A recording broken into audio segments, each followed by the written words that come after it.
यवतमाळ उमरखेड तालुक्यात पावसामुळे मोठं नुकसान झालेलं आहे। सोयाबीन ऊस पिकांचं मोठं नुकसान झालंय। उमरखेडच्या सुकळी गावातील शेतामध्ये पाणी शिरलं आहे। यवतमाळ जिल्ह्यात झालेल्या मुसळधार पावसामुळे अनेक शेतकऱ्यांचं प्रचंड नुकसान झालंय। शेतकरी हवालदिल झाला आहे। या संदर्भात शेतकऱ्यांसोबत संवाद साधलाय आमचे प्रतिनिधी संजय राठोड यांनी।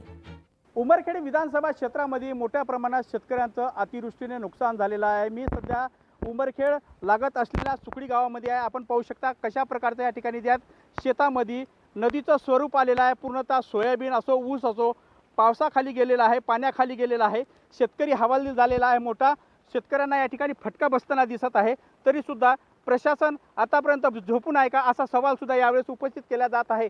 जवळपास 5 एकरपेक्षा जे आहे ते क्षेत्र या ठिकाणी बाधित झालेलं आहे। या संदर्भात बोलण्याकरिता आपल्यासोबत नागरिक आहे। कशा प्रकारचं या ठिकाणी नुकसान झालेलं आहे, काय तुमची मागणी आहे आणि काय सांगणार आहेत?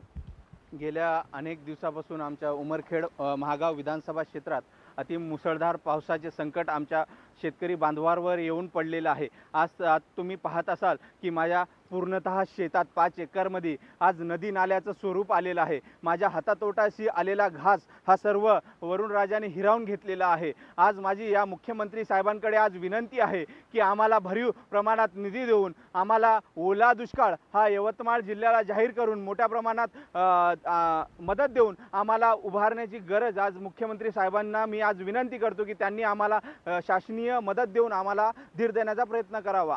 नक्की एकंदरीत पाहिलं तर शेतकऱ्यांचं मोठं नुकसान या ठिकाणी झालेलं आहे। मात्र प्रशासन शेतकऱ्याच्या बांधापर्यंत आलं नसल्याची ओरड सुद्धा होत आहे। येणाऱ्या 29 तारखेला मुख्यमंत्री देवेंद्र फडणवीस हे यवतमाळच्या जिल्ह्या दौऱ्यावर आहे।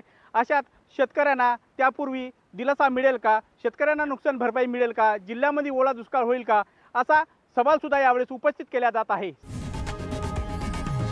लोकशाही मराठी ऐका, पहा, जागरूक रहा।